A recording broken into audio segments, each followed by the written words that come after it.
occasionally I do something called the 5-star shout out.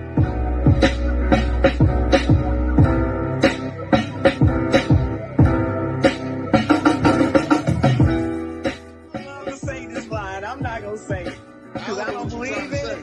I don't believe in you can't make you know what I'm talking about.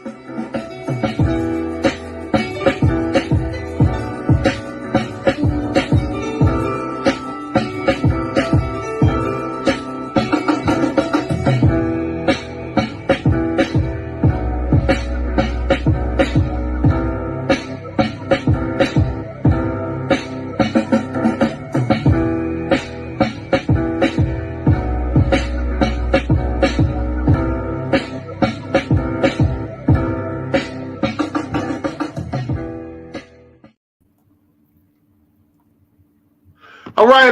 Good morning. We're here. I'm happy to be here this morning. This side, Jawn. I'm here with the chocolate girl. Good morning, Dennis. It's so good to see you. Yes. I'm happy to be here. How about yourself?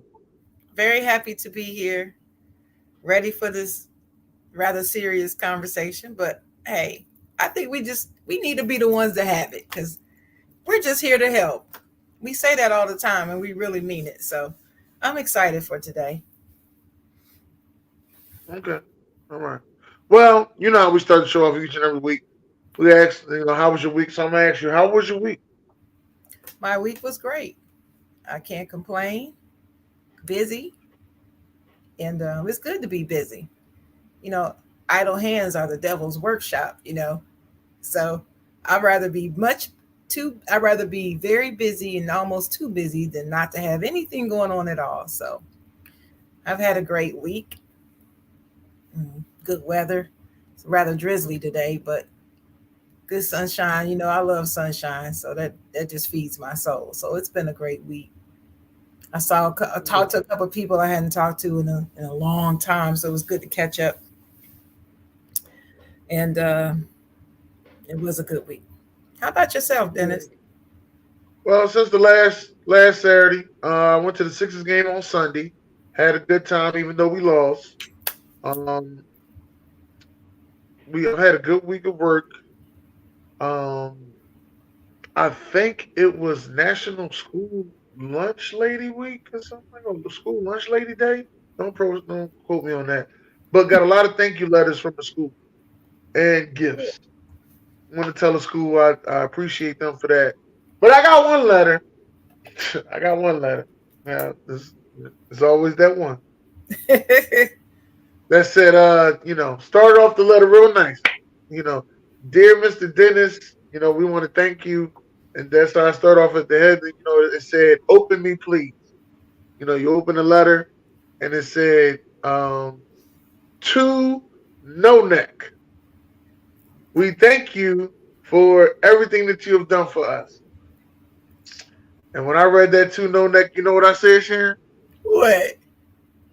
Fuck them kids. That's exactly what I said. Fuck them kids. It was National School Lunch Hero Day. That's right. So they were poking at you. You really their hero, but they had to bring you down. They had to bust you up a little. Right. It's all right. I ain't that mad at it. But see, you're the perfect one to work with those kids, though. You have the personality for it. You can relate. You can reach them. You laugh and joke with them, but you still remind them that you're an adult. So they can only take things so far, and you let them know. Yeah. I remember some kids told me that they got their phones taken, and the one guy got his phone taken. They was talking about him. They said, "Yeah, our phones is cool. We got our phones taken because we was watching porn." I said, "Y'all was watching porn?" He said, "Yeah, but we was watching regular porn." The other one over here, I don't know what kind of porn he was watching. I don't know what kind of porn he was like. So what are y'all doing? Watching porn on the school Wi-Fi? Y'all do know y'all on the school Wi-Fi? Y'all don't think of none of this? I'm sorry. I didn't know what porn was until I was in college. Oh, I knew what porn was Didn't know. Mhm. about 7, 8 years old.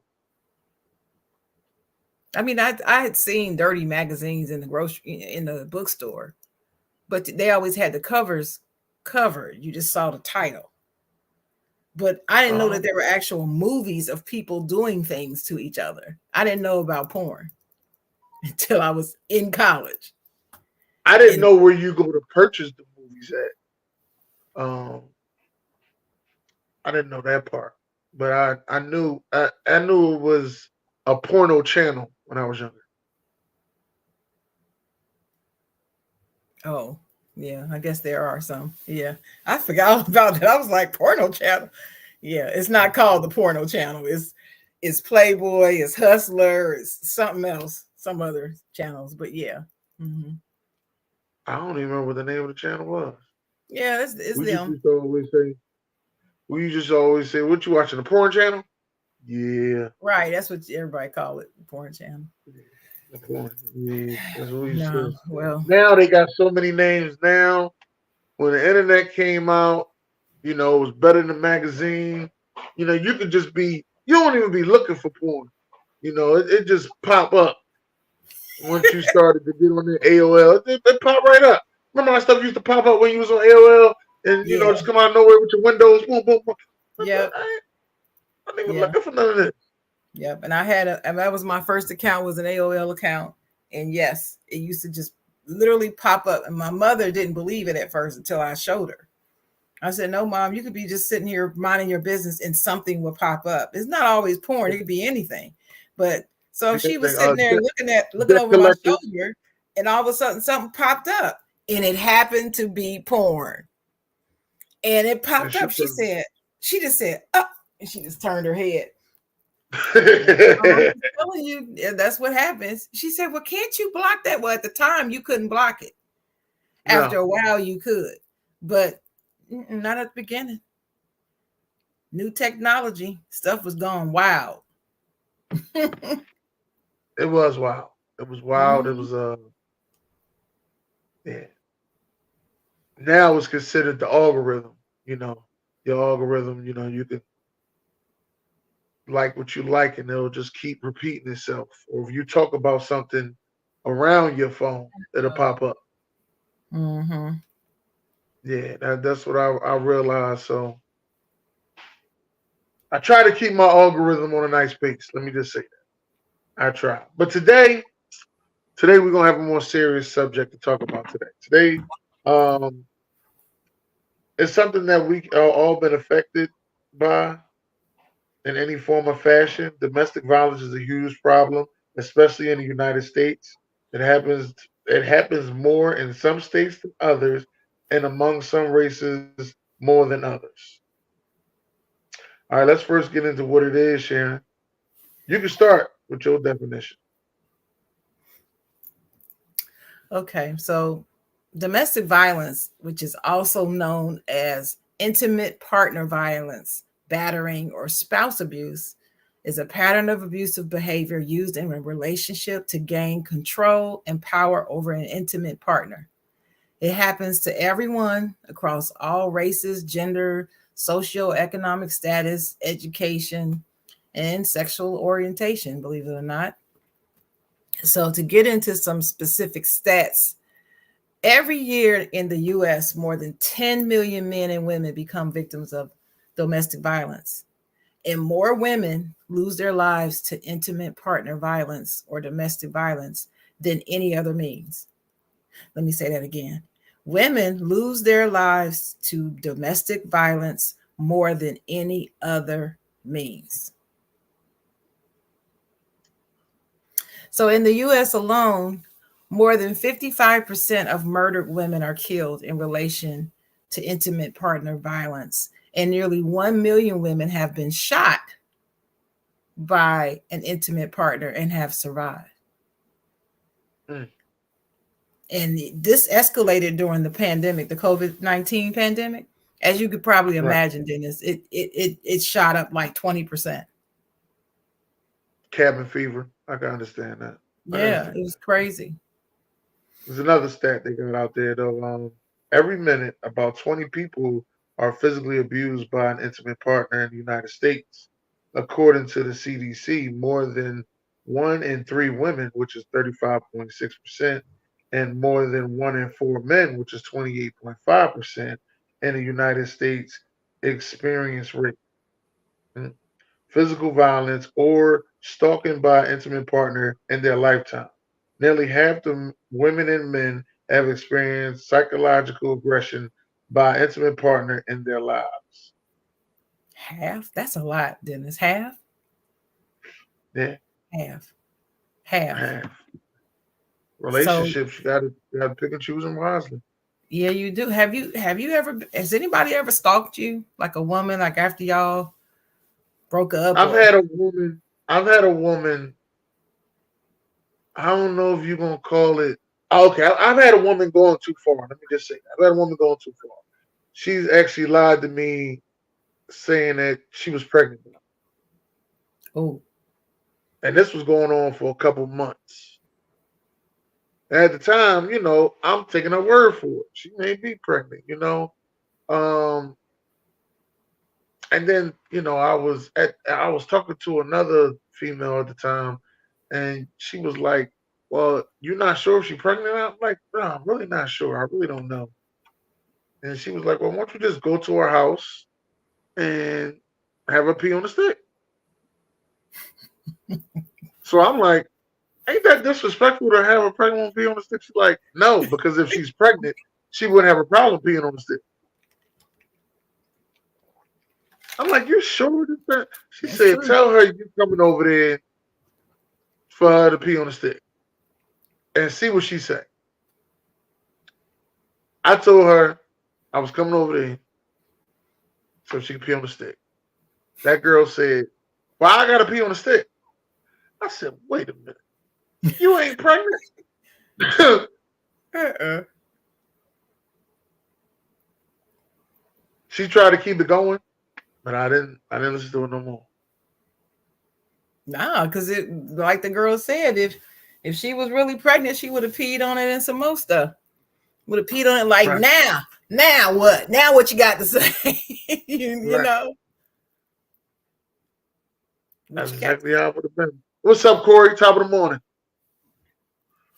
top of the morning, Corey. But Right. yeah, I, I, for me, I never had anybody stalk me like that. Once when I was in college, there was a guy who was trying to get my attention. I'll say it that way. But I had a boyfriend at the time. But Uh-oh. every time he would end up in spaces that I was in and try to get my attention, like being extra. Like he would do something extra, or he'll come up to me and be like, "Hey." And when he would come up to me to say something to me, he would be real demonstrative, like over the top, like, "Hey," like he hadn't seen me in 30 years, and pick me up and hug me and oh, "Hey," like he was so glad to see me. And I'm like, "Dude, I just met you what, a month ago? We're just friends." I'm like, "Why are you being this extra?" Right? So one of my female friends told me, she said, "Sharon, he likes you." I didn't get it. I was so oblivious and so in love with my boyfriend, I wasn't paying attention. So after a while, my boyfriend started noticing it.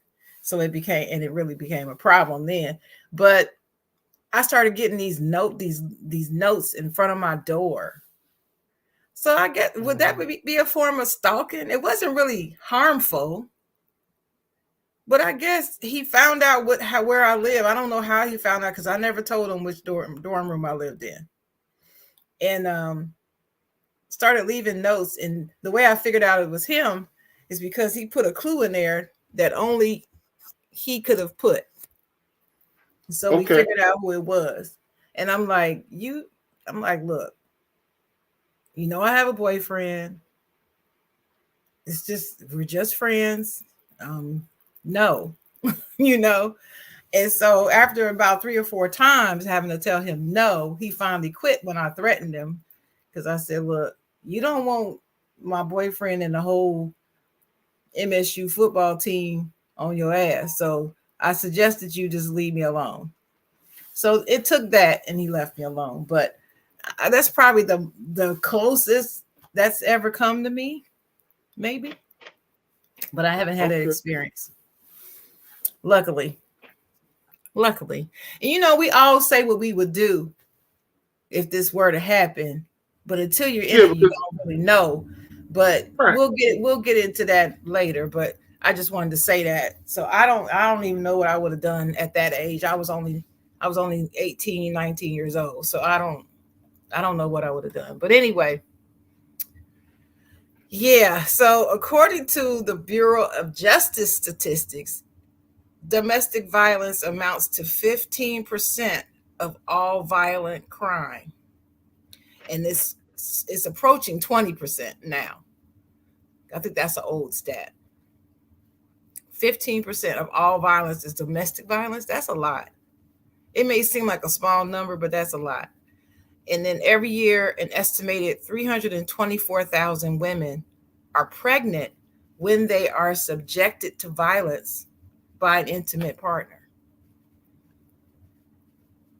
I don't understand that. If they're pregnant, well, it doesn't say that they're pregnant by that guy. It doesn't say that. But if we make the assumption the woman is pregnant with the child by that man that's abusing her, why would he do this? It's your child that you're threatening the life of.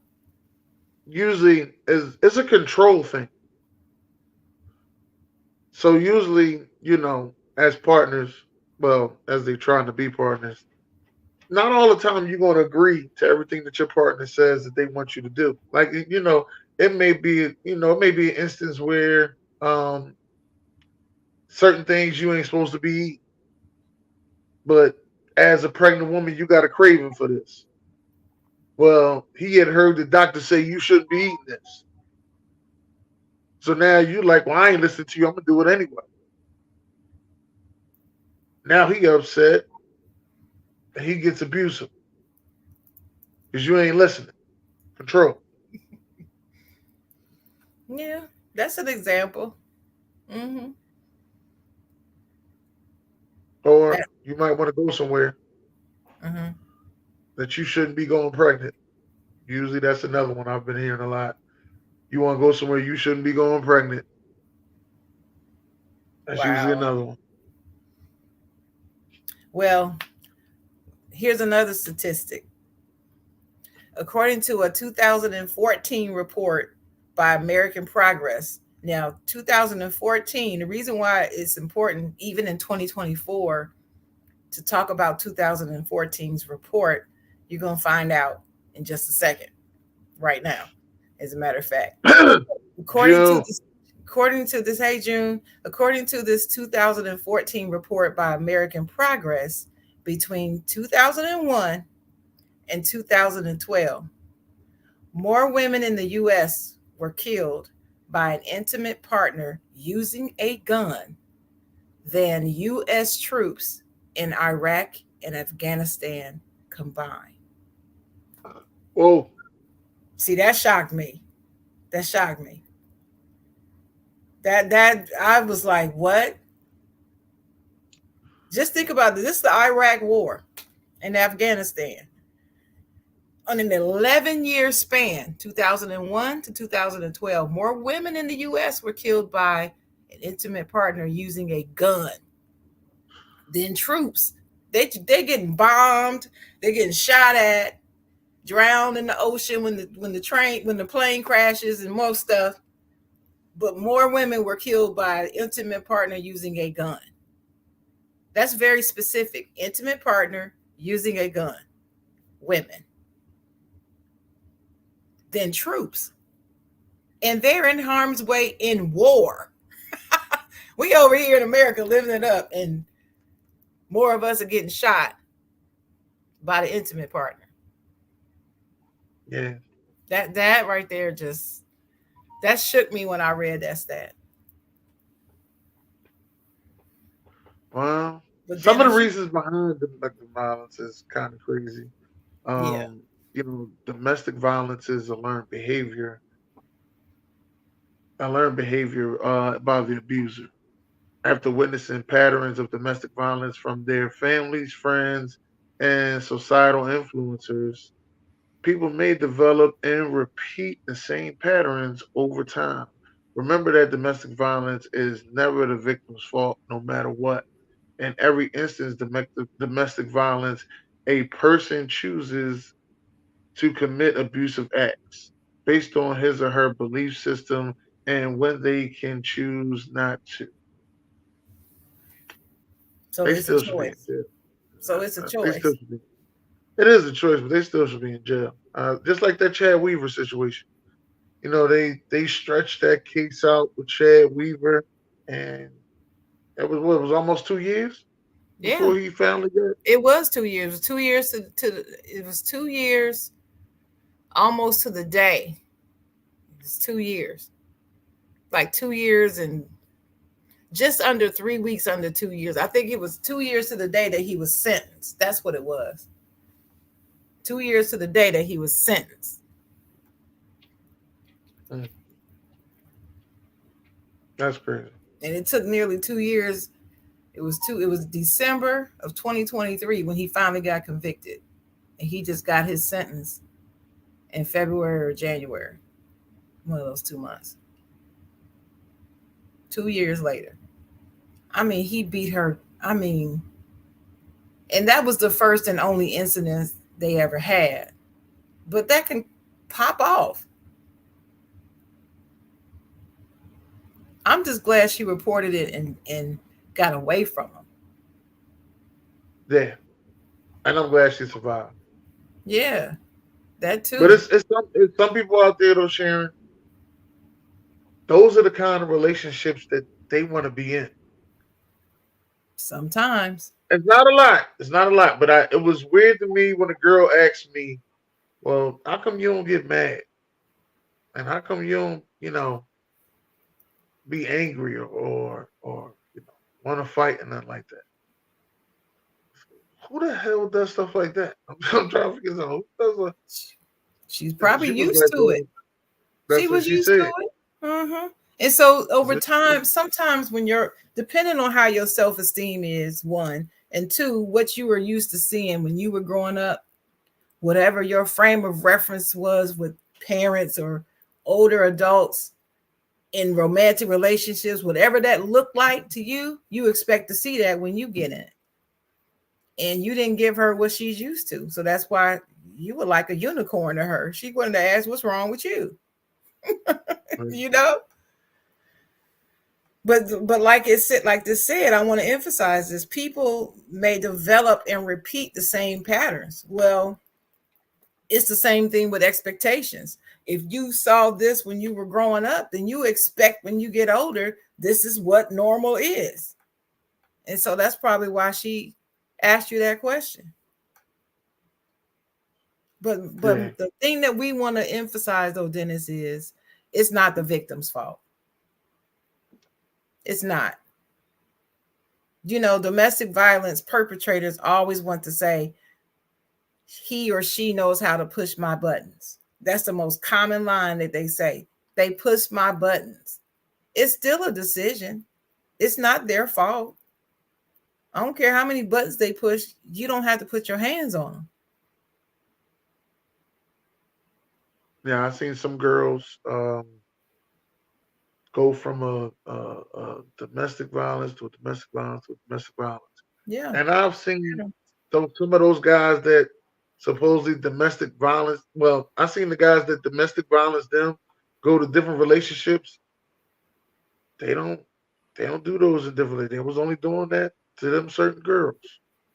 They didn't Mm. do that to the rest of them girls. Maybe they grew up.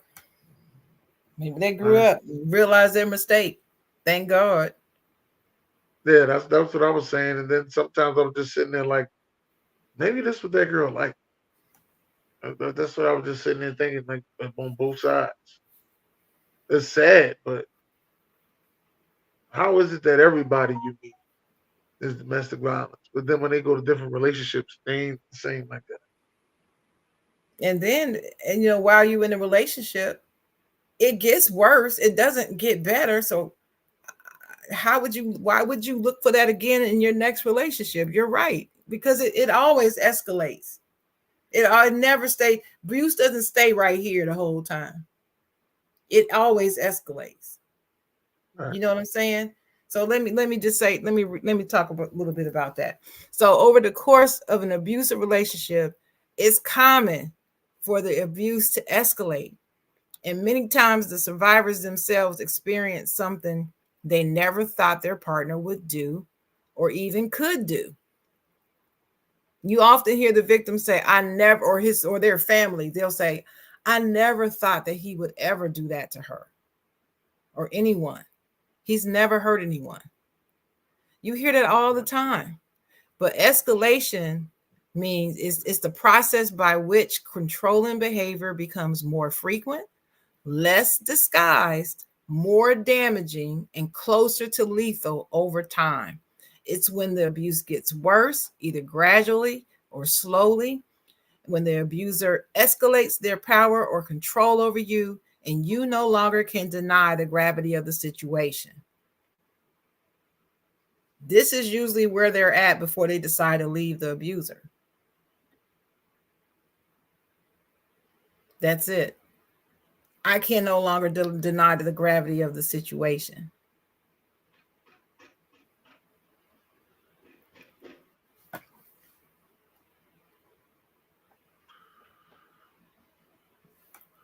So, What's going I on, Josh? well, I hey, what's up? What's up?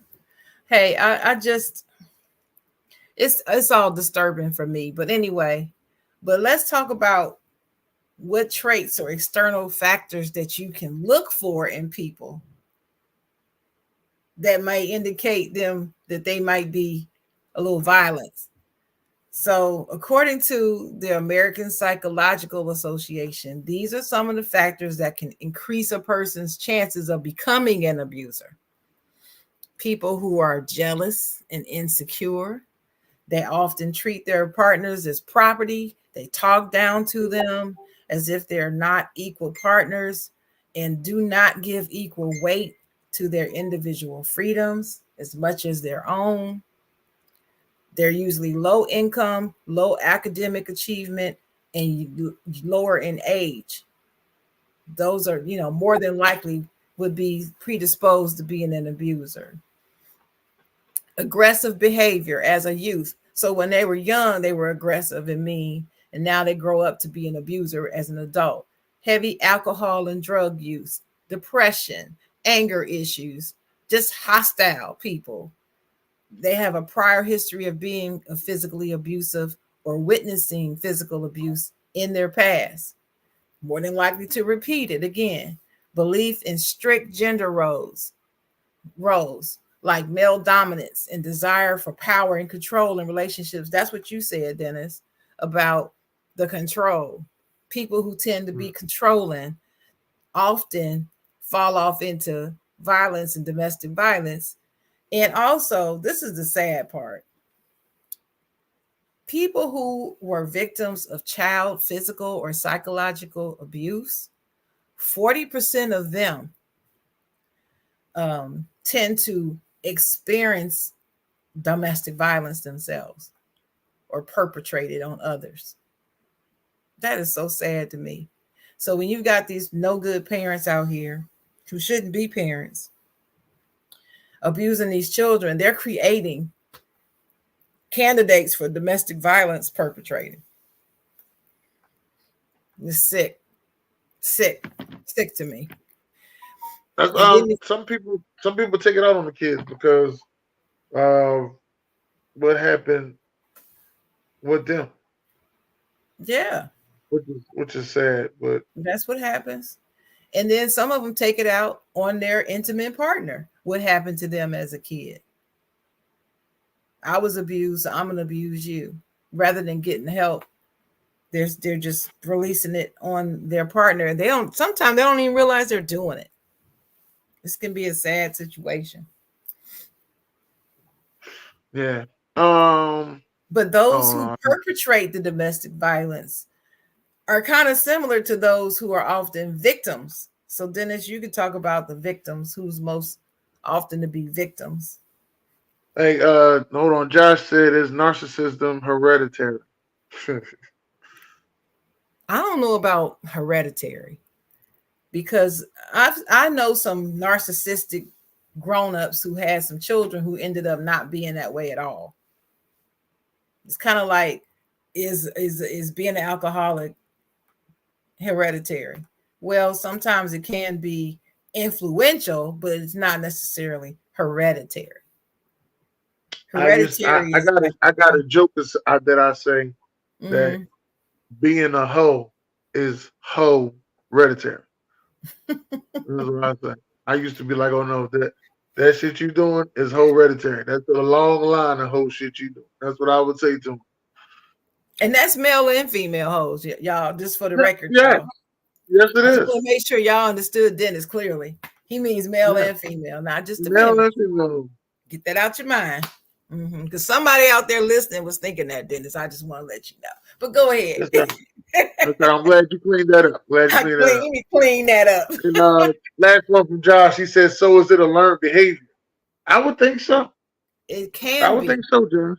Yep. At times it can be. And there's what they're saying is that like 30 to 40% of it is learned. All right. So, who are most often victims of domestic violence? The less educated, the adolescent or young adults ages from 18 to 34, the highest group. Females are 85% of the victims. Living in high poverty neighborhoods. Okay. Have a low income, dependent on drugs, alcohol. Nearly half of the college women, African American and Native American, are the highest ethnicity affected by the domestic violence. Women with disabilities have 40% greater risk of domestic violence. Wow, Yeah, I didn't man. know that. That's so sad. That is so sad. Disabled people perpetrating that on disabled people at a rate of 40%. Yeah. The most vulnerable, you know? Right. But what sticks out to me is 85% of domestic violence victims are female. 85%. And we wonder why women are feeling so stressed overall. I mean, because once you know that, you carry that with you every day. When is it going to happen to me? Now, you try not to think that. You really do. You do try, because I try not to think about that. I'm a God fearing woman. I believe God watches over me and protects me from many things. Yes. But man is man though, as far as mankind is concerned, and we all sinners down here. So anything can happen to you at any time, and so that's what scares me. But let me get back to this guns and domestic violence, because remember what I said to you about more women got killed in that 11-year spans by guns from their intimate partner than soldiers in Afghanistan and Iraq. Remember I said that, right? 13 years span. No, no, 11. You said 11, 2011, 2012. Yeah, 11. 2001 to Yeah. 2012. Well, on average, 57 women are shot and killed by an intimate partner every month. Not year, month. Every Mm. month, 57 women are shot and killed. Now, we didn't say shot and survive. We said shot and killed. Those are just the ones that are killed. 57 a month on average in the US. About 4.5 million women in the US report that they were threatened with a gun by an intimate partner. Over three-fourths of those who experienced gun violence threats reported that their partner also stalked them. That's why I asked you about that stalking earlier.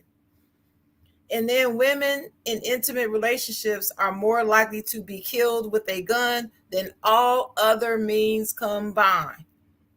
Choking, drowning, beaten to death, poison, all of them together, still more of them are killed with a gun. Mm. Yeah. Stabbed, even That's, stabbing. Nope, gun. that's a lot. So, why don't victims of abuse leave their abusers. Now, Why don't it's you mean easy why for us don't they? to, Why don't they leave? why don't they leave their abusers? Yeah. Now, before I start this, it's easy for us to say, oh, you need to leave. You need to get away from her. Or, girl, you need to get away from him. It's easy for us to say that. But you don't know some of the reasons why they don't leave. I'm going to give you some of the reasons. All right. Here's Mm-hmm. some of the reasons. Controlling spouse could use the child custody as a threat, face many safety and economic barriers when even considered leaving. 75% of homicide related domestic violence occurred after the separation. Mm-hmm. Leaving could also put the loved ones at risk, which is 20% of domestic violence homicide victims, where family members, friends, neighbors, people in inverted, no, Intervene. introverted, Intervene. intervene law enforcement responders or bystanders. That's what shocked I, me. 20% I of see the that. domestic violence deaths, they were just the family members, the friends, the neighbors, people who tried to stop them, cops and stuff, and innocent bystanders just standing there. They're dead. Wow. Man, when you break up on a situation like that, you have to go and disappear. And you know everybody can't do that. I've seen girls get that guy put in jail and then be putting money on his book. Yes, I've seen that. I've also seen them get that guy put in jail and then get the bail money, bail him out, Mm-hmm. and they ain't got no kids together. Yeah, and see, I haven't seen that. Usually they have kids with them, but I'm sure it happens. That's the psychology of it, though. You so twisted. You know how they find people. They always say that about kidnappers. People get kidnapped, and after a while, the victims, the kidnapped person, tries to protect the kidnapper. It's some term that they use. It's actual a term, a name for that type of behavior. Yeah, I can't think of what it's that's called. Something syndrome. that's wild. I'm just I'm happy I'm not in none of those spaces. I don't do none of those things. Yeah, that's a good thing. But the whole reason why I wanted us to do this show is because of that video that was shared with me and with me and you. One of our cohorts, BJ, shared this video with us of a woman. I believe it's either Maryland or Pennsylvania. I can't remember where this was, but she was shot and killed in the parking lot. And this was a Mhm. 24-year-old woman with kids who had done everything right. She had filed a restraining order, all of that, stayed away from him, and somehow he found her. And there's a person with a camera phone filming from their balcony in the apartment building, watching them yelling and screaming in the parking lot. And the person filming the video says to the guy, "Hey, why don't you leave her alone?" He's yelling at him to leave her alone. She's running around trying to get away from him. He's following her, but at the time, he didn't have a gun in his hand. He's just following her, yelling at her, and she's just trying to get away. And next thing you know, she stops. She turns around and she just starts begging him to leave her alone. He pulls out a gun, and this is all on camera. He's standing there with the phone recording. This guy pulls out a gun, shoots her in the head immediately. She falls down. Then he shoots her I think two or three more times while she's on the ground. And the person recording is like, "Oh my God, he shot her. Oh my God, oh my God." And so then he tells the other person in the house, call 911, call the police. But he had just told the guy that he was going to call the police. But before he could even call the police, the dude shot her. It's And at the crazy. time that I saw the video, when I looked up the story, they still hadn't caught this dude. They know who it is because they have him on camera and he's been identified, but they could not. They had not caught him. I haven't checked back to see if they had, but my point is this girl is dead. She's dead. And she did everything right. She got the restraining order, but see, but then they want to lock women up who kill their abusers. They want to lock them up. See, you go down to the courthouse and you get this piece of paper that says you can't go near her. And if you do, you can be locked up. By the time the police get there to lock them up, the child is dead. Like this woman, she's dead. But if That's they why you were gotta. somewhere and she had a gun, if she had a gun herself and he just came up to her, chasing her around the parking lot, and she turned around and shot him dead, she'd be in jail. And they'd be trying to accuse her of attempted murder, of manslaughter. And it's not right. What are people supposed to do if you're a domestic violence or stalking victims and the police won't protect you? They won't lock him up. They won't do what they can do to keep him away from you, him or her. What are we supposed to do as victims? That's what I want to know. I want somebody in law enforcement to answer that question for me, because I still haven't heard an answer to this question, except you got to let law enforcement do their job. They're not protecting these victims. No, She's dead. she is dead, and And, it's a shame. and I mean, and what are we supposed to do about it to solve this problem? This is a huge, huge issue. And I don't see it going away anytime soon. Do you know of anybody in your life and like in your amongst your circles that's been victims? If so, what did they do? The people that I know been victims, like I said, I've seen them get them locked up, bailed out. I've seen some people finally leave them. They left the abuser. Um, it's crazy. I got a lot of stories. They left the abuser that they was with for a while because they had kids together. They went out, got them a new man, and they doing better. I've seen some guys who were in some um abusive relationships finally left those girls, went out. They doing much better now. I've seen some people resort to drugs. Now I don't know if they was on drugs before, but I do know Mhm. now that they on drugs heavy.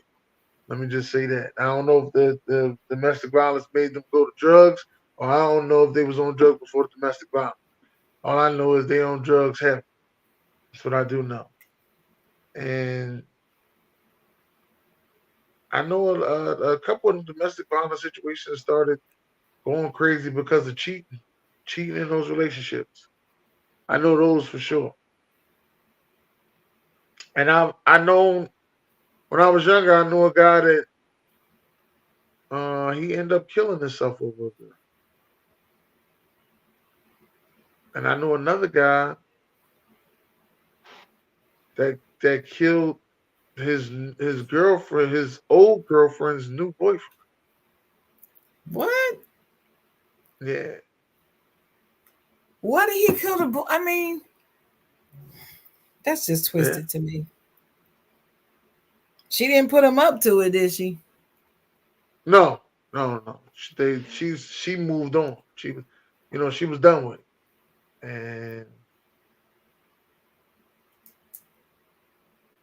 yeah, he killed her.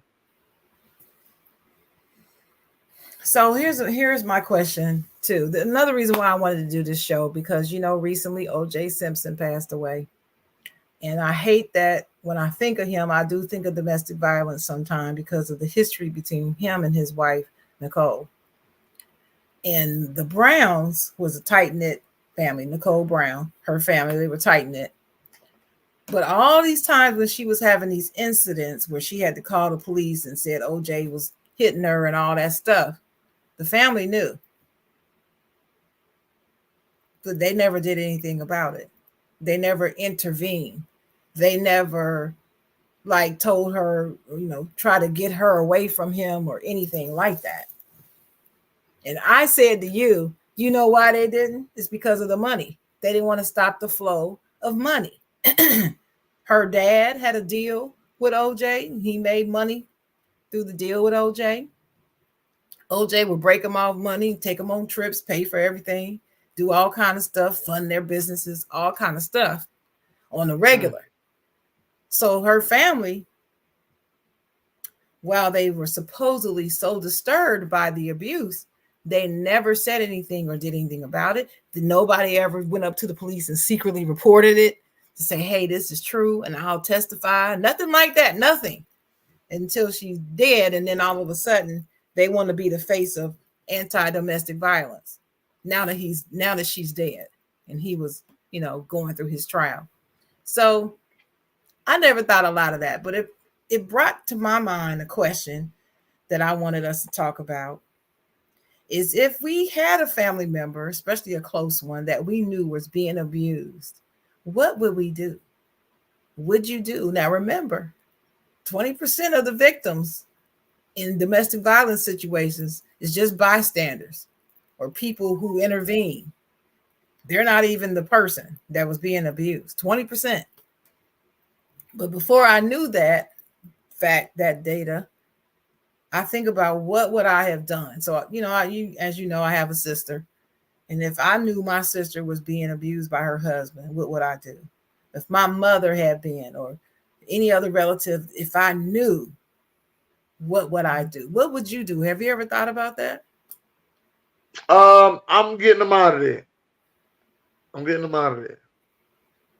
But And I'm playing devil's advocate. But they grown, that's Dennis. You cool. can't make them leave. You can't do that. Well, What do you I'm a try. I'm gonna try twice, as hard as I can. I'm gonna try twice. After that, now you said my sister, or brother. Now, or anybody, cousins on the anybody. other hand, cousins on the other hand, I'm gonna have a conversation with. Uh-huh. Nothing against my cousins, but I'm gonna have a conversation with. Is this really where you want to be at? Mm-hmm. Because But life too short what to be about sitting your there. brother or sister? What would you do if it's your brother or sister? I'm getting them out of there. I'm letting them know, Doug, you're not going through this no more. If But it's my niece and nephew, definitely the same with them. how would you do it though? I probably I probably tell them to get dressed. We're gonna go somewhere. Uh-huh. Man, and And I just take them to my crib and I have them over there. And then I'll and probably go back to their crib and I go talk to, you know, whoever is the abuser, domestic violence abuser over there. now when you say talk to, do you just mean, having a conversation like you talking to me right now? Is that what Yeah, I ain't gonna get physical. All right, never mind. I'm not gonna try to get physical. Let me say that. you I'm not gonna try to get physical unless I'm provoked. well, yeah. My intentions are not to get physical. My intentions are just to make sure this doesn't happen no more. So, But what if the family member, after they realize you have them over there for this reason and they try to leave, would you let them leave?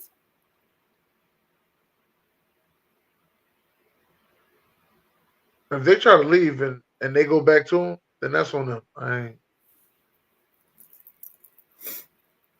Would you ever call the That is, police on them? no, Why not? no. I handle it myself.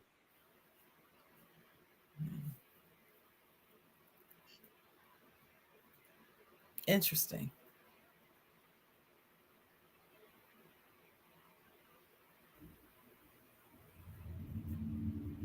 I don't know. Does and I don't see does the it difference. matter who? No, go ahead. It's kind of crazy. I know my homie used to be like, well, what if they got kids together? Well, if they got kids together, I used to tell him, I was like, you just gonna have to break both his arms. Like now he can't work. Then he ain't got no arm. Oh well. He ain't touching nobody either because he ain't got no arms to touch nobody. He gonna be a head button ass. That's what he gonna be, or kicking ass. But then, Dennis, the police will come and arrest you, right? That's all right. He ain't got no arms to do anything with him. Cause they gonna be broke, both of them. They'll be sitting like this. That's how he gonna be. Traction. Exactly. Well, it's hard to say what I would do. Um, the inner part of Sharon, I can tell you what I would want to do, especially depending upon who the family member is to me, right? I know what Sharon would want to do is Sharon would want to go over there and just physically abuse or kill the abuser. That would be me. I would be so full of rage that I would want to do that. That's what I would want to do. I'm not saying that I could, but that's exactly where I think that I would be. That upset about it. Would I actually go through with it? I don't know. Would I call the police? I don't know. 20 years ago, would I call the police? Yeah, but not now. I don't know if I would because of the way it seems some law enforcement view black people when they come out. I may not call the police now, but 20 years ago, yeah, I would have called the police if I knew about it, especially if I knew it was happening real time. Like she called me or he called me, and you could hear the person in the background, they're crying and all upset. Jerry, yeah, I'd be calling the police. Then, Okay. then now, no. Sharon would put her ninja clothes on and jump in my car, and I'll be over there to get my family member out of there. You Busting, got I'll your go ninja suit. busting through the door. Huh? Got your ninja suit. Nah, just all black. See, when I put all black on, sometimes that just means I'm ready for business. I'm ready to tackle whatever is going on. I got my all black on. Could you imagine? Could you imagine seeing Kung Fu Sharon? What? I'm tell you, just don't Them make her hands is mad. dangerous. That's all I got to say. Them hands is dangerous. I'm cool while I'm happy, but don't make me mad. And don't threaten my family members, people that I care about. Don't do that. Just don't do it. It's just not safe for you if you do that. And I know about it. You know what I mean? It's just not safe. So, yeah, I don't know, Dennis. I don't know. It'd be very, very difficult for me not to get in trouble if I knew about something like that happening. And I know me, when I get upset like that, I can throw myself in harm's way, and then I'm in jeopardy of being hurt or killed myself without thinking. I know Right. that's who I am. I know that's how I am. And so it's best that I stay out of those situations. But if the situation presents itself, I can't say that I would stand there and be silent if I knew what was going on, especially if it's going on right in front of me. They getting cussed out at the bare minimum. That's the minimum. You will not be putting your hands on this person, not today. And you may not be putting your hands on anybody ever again dealing with me. That's just how I feel Break about it. both. Break both of them. That's what I'm saying. So that's where my thoughts came from to do this show, because I feel like we as people watching the abuse, that we have a duty to step in some way. And I guess if we also become a victim, then we do. But at least we become a victim defending somebody. I'm not saying that we need to give our life for everybody. I'm just saying to stand around and just watch somebody else. be a victim like that is that's kind of weak. And I don't know if I could do that. I think I would have to say something. It's like the show What Would You Do? You know, one of the episodes that they have, they always have two actors pretending like one is abusing the other in public and see what people's reactions would be as they're walking by. I'd be one of those people getting involved. I wouldn't be just walking by and I'm seeing this. I couldn't do that. Now, how I would get involved may be different depending on the circumstance. I might say Wait, something. you got come on. You gonna say something if you see two people outside abusive to each other? I might not to each I other. ain't saying. No, not to each other. I'm saying if I see somebody abusing the other person, Right, like you he see somebody like abusing he another like person, right? he just beating her ass down the sidewalk, and we walking by and we see this, and we just keep walking by. I can't do that. Now I'm not saying I would jump in between them. Either I'd be filming or calling calling 911. If I'm with somebody, I would tell them to film and I'm calling, or I'm filming and they calling. Something's happening. I can't just sit here and just watch her whoop her ass down the street. I just can't do that.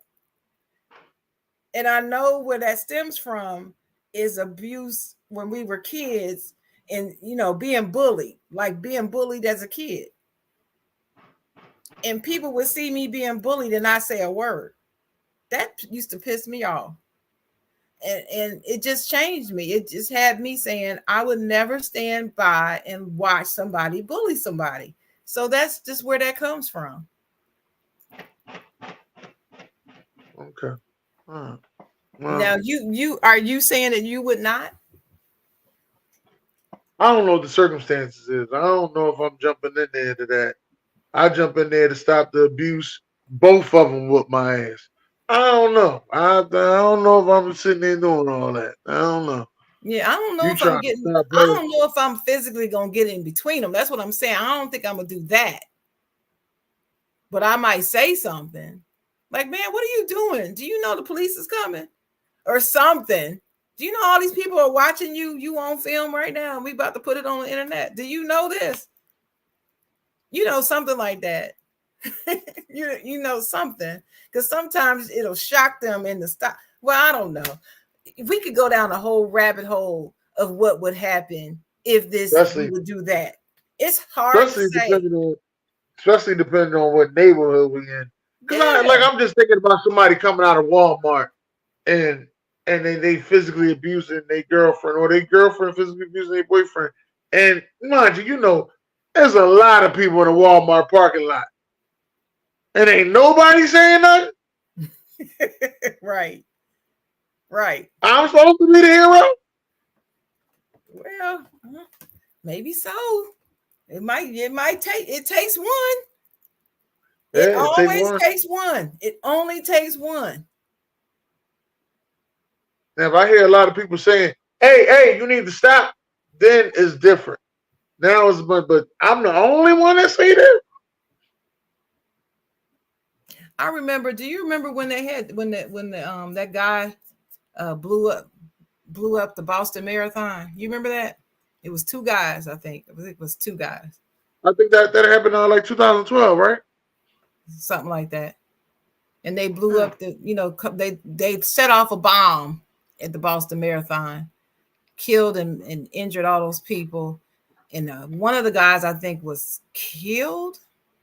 The other one was caught hiding in a boat, like in somebody's driveway or something. Well, he was pointed out by a neighbor. A neighbor saw him get in and crawl in, and he told this one person who happened to see it told the police he was in there, and that's how he was caught. It only takes one person sometimes, Dennis. It only takes one person to step up and say something. Okay. Well, That's all I'm saying. But it is on a case by case basis. You are right. It does depend on where you are, who's involved, who you're with. Are you with anybody? What you got? It all of that is relative. You are right.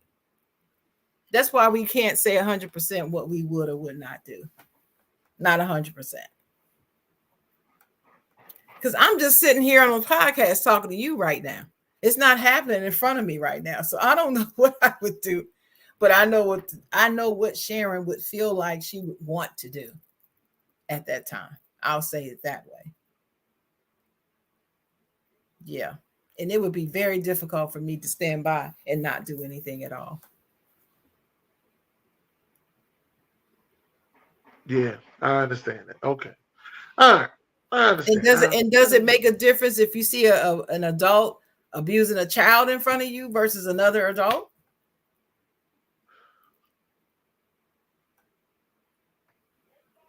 I'm still thinking about coming out that Walmart parking lot. That's all I'm thinking about.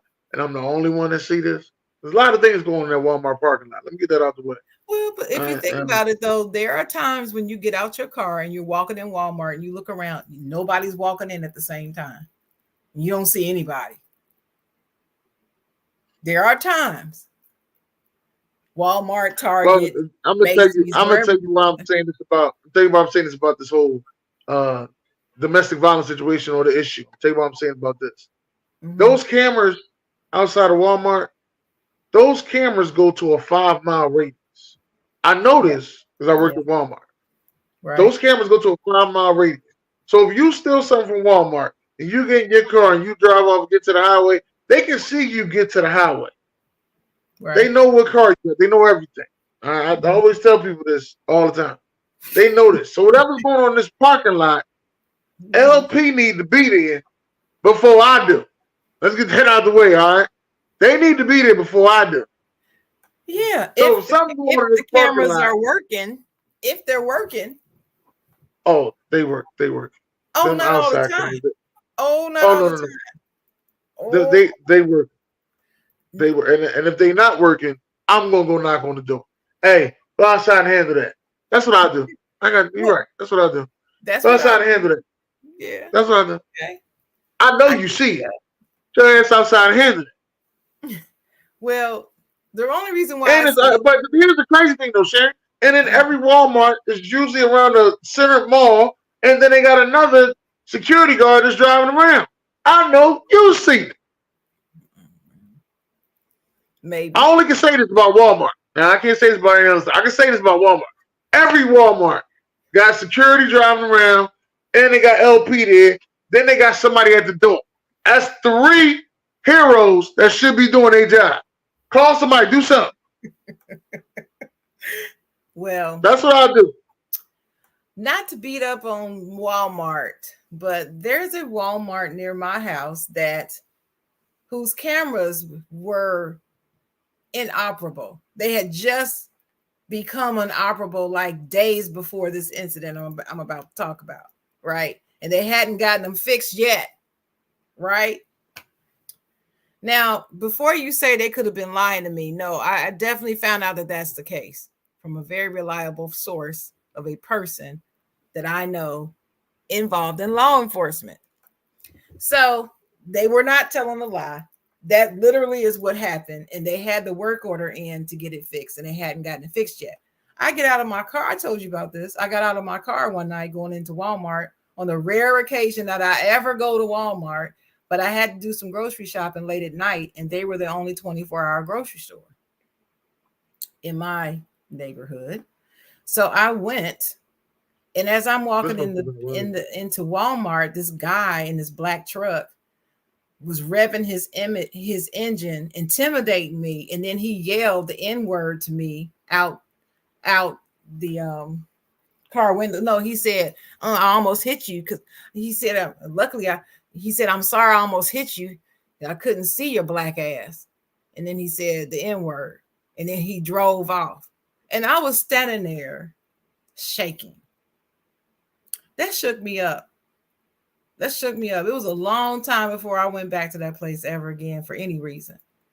But I was Yeah, so that was angry, that I happened. reported That it. happened before the pandemic, didn't it? Huh? That happened before the pandemic. Yeah. Yeah. It had to be before. No. When did we meet? We met in the during the pandemic. pandemic. So yeah, okay, yeah, it happened before the pandemic. I told you about it during the pandemic when I met you. Yeah. So yeah, it did happen before the pandemic because yeah, I didn't have a mask on or nothing. I was just walking. And I reported it, and the officer that was I reported it to an officer. I didn't report it to the Walmart security people. There happened to be a cop shopping in Walmart, walking out with his bag of groceries, and I stopped and started screaming and shaking and crying, and he stopped and talked to me. So I ended up filing a report, but nothing never came of it Mm. because the cameras were broken. So they couldn't see the license plate. And I couldn't see it either. It was a black truck with the smoked out license plate cover, and it's dark. It's at night, and I couldn't see it in time. So it can happen. But I was Uh, mad. I was mad. It kind of frightened me too. But anyway, we always say, we are just here to help and inform our great listeners and viewers out there. So I just want to leave everybody with this. If you or someone you know is experiencing domestic violence, there's help out there. The National Domestic Violence Hotline number is 800 799 7233. They have all languages of interpreters. So if there's a different language that you need, they're there to help you.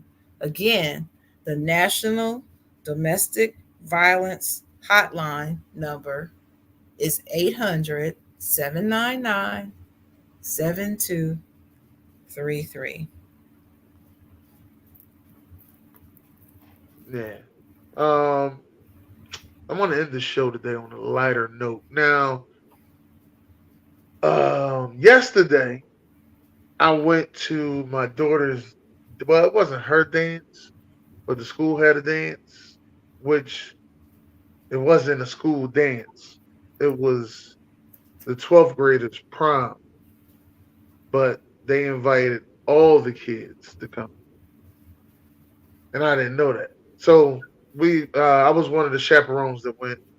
There was a couple of us there. We all chaperoned, had a good time. It was a really good dance. I'm not gonna lie, it was really good at a really nice spot. Wasn't too happy about the food though, but really good dance, nice spot.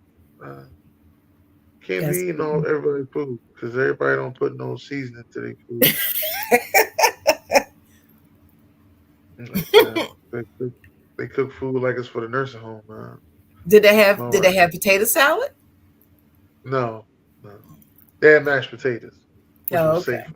But no tomato, no potato salad. Okay. Then they had Caesar salad, Mhm. and they had the salmon, and they said it was prime rib, looked more like minute steak. So not bad at all. They ain't had no liquor though. They had no liquor. They had cranberry juice. No liquor? Wow. Mm. Well, no liquor. Of course they Big didn't old have bottle on the liquor. back. They was endorsing a big old bottle on the back of Belvedere. No liquor. Mhm. Okay. Did you have a good time? I had a good time. Had a real good time. Took pictures. Talked to teachers, principals, staff members. They had a really good time. They was actually really excited I was there. Cool. Yeah. I'll put some pictures up later, but I had a really good time. Well, Yeah. my final thoughts is this. May is National Mental Health Awareness Month. And I would like to say to people who have mental health issues of any type, be it anxiety, um, post traumatic stress, um, victims of childhood trauma that you still haven't handled, or any type of trauma that has happened to you as an adult, and you need help to talk to someone about it, please go get help. Go get help now. It's so much easier and much more confidential to get help now than it's ever been because there's apps out there. You don't even have to leave your house and you can get help. Like I keep seeing advertisement for Better Help. Better I think it's is it Better Health or Better Help? One of the two. But it's an app and you can sign up and find a digital therapist is what I call them and talk to somebody. Um, even and if you're one of those people who say, "Well, I cannot afford it," find somebody you trust that you can just talk to, if nothing but that. Okay, but you got to be careful because you don't want you don't want to talk to somebody that's gonna make you worse and say, "Oh yeah, really? Yeah, you should get them back. You should go get a gun." And, no, you don't want to talk to that person. Yeah, or they'll say something But like, you, "Man, ain't nothing wrong with you. My cousin Tito had the same problem. Now right? Yeah, he you got know, he got 3 real estate houses and a wife." yeah, you don't want to talk to them either. But just get help with it. You don't want to pass this down to your children and your children's children, and you don't want anybody in your life to get hurt. You don't want to get yourself hurt. Get some help. It doesn't have to be that way. There's help out there. So that's my final thoughts. Yeah, we want to thank y'all for coming out and enjoying this time with us this morning. This was a little bit of a touchy subject, and I know there's some people that they just, they going through some of these things right now. Listen, get you some help. There's the hotline. Sharon put it in the comments for you. Get you some help. There's a lot of help out there for you, as she said. Get you some help. You don't even have to leave. Well, you don't have to leave your house to get help, but if you're in a bad situation, it's time for you to go. Life is too short. Life expectancy, as they say, is 70 years old. That's what they say. I ain't saying this is what they say. 70 years old. So if you look at it, 35 is the halfway point. So you start to get into that third or fourth quarter of life, you just doing the same old things. You might want to change things. What I'm going to say, I'm in the third quarter of life. You might want to change things. Is what I'm going to say. All right. But we want to thank y'all for coming out with us this morning, and God bless y'all. And great day.